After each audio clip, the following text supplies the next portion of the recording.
ফেনীতে বন্যার পানি নেমে যাওয়ার আজকে 6 দিন, এখনও আমাদের অনেক কিছু শুকায় নাই। এই কয়েকদিন খুব ভালো রোদ ছিল, তবে আজকের বৃষ্টিটা আমাদের ভোগান্তির টাকায় কয়েক গুণ বাড়িয়ে দিয়েছে। বৃষ্টি সুন্দর, বৃষ্টি আল্লাহর রহমত, তবে আজকের বৃষ্টিটা আমাদের জন্য অনেক কষ্টেরই।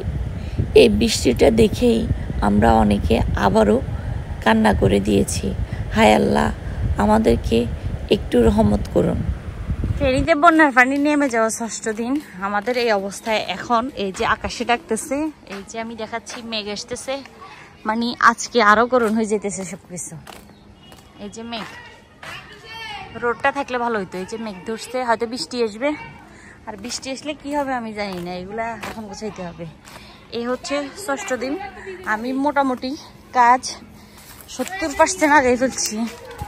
70%-এর জায়গায় এখন এই অবস্থা। ওই যে চালের উপরে আমি দেখাচ্ছি, এই যে চালের উপরে বালিশগুলা।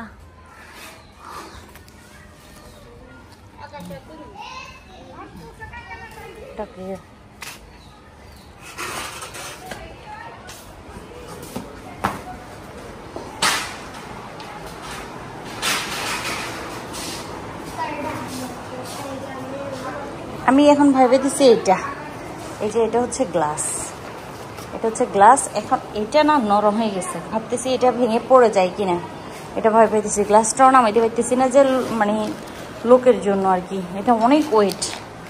আর এখানে অনেক কিছু ভেঙে গেছে। এ হচ্ছে মানে 6 দিনের সময় আর কি, বৃষ্টির পানি নেমে যাওয়া 6 দিন। জানলাগুলা যতটুকু সম্ভব হয়েছে পরিষ্কার করছি। মানে রোডটা যদি থাকতো তাহলে আমার আজকে মোটামুটি 80% কাজ আগে যেত। ওয়াশিং মেশিনটা এখনো চালু করতে পারি নাই, এটা ভয় চালু করতেছি না। আর ঘরে সমস্যা হচ্ছে, কোথাও একটা শর্ট আছে হচ্ছে। এখানে আপাতত শোয়ার জন্য একটা ব্যবস্থা করা হয়েছে।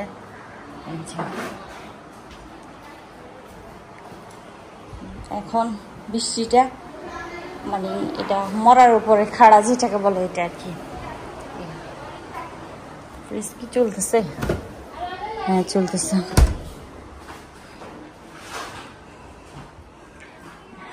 এই রুমের জানলাগুলো এখনো পরিষ্কার করতে পারিনি, এগুলো এখনো করতে পারি নাই, কালকে করবে। আমার যিনি সবসময় আমাকে কাজে হেল্প করেন উনি আসবে, উনি আসলে এই রুমটা হয়তো উনি রেডি করে দিবে আর কি।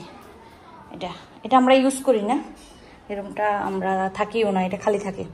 বাট তবুও উনি আসলে উনি এগুলো পরিষ্কার করে দিবে। এই হচ্ছে অবস্থা।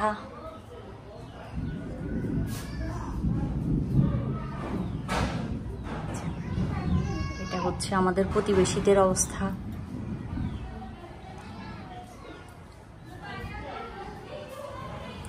এটাই হচ্ছে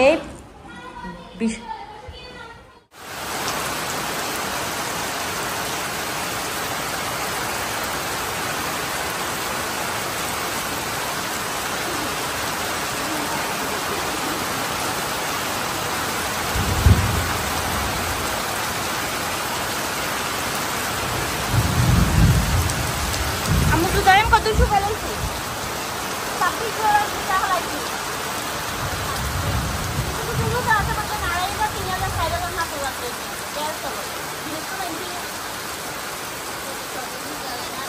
apa yang hindal lagi sana itu hari itu lagi nih cuma